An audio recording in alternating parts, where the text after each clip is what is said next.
friend of mine from Canada, Chad, has arrived in the Bahamas. We've got all the roto-molded floating docks. It's a great system because it's easy to install, it's fully customizable, and it's super durable, so it can withstand the elements. Oh no, where are you guys going? On an adventure. It's a big project in the sense that there's a lot of real estate here to handle, but you know, apart from getting the docks in and cleaning it up a bit, Steering wheel. that's all we really need before we can use it.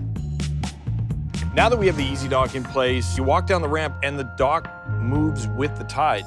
So we've got the boats tied up there, it's nice and close to the water, and it's in a much nicer area around the corner as well.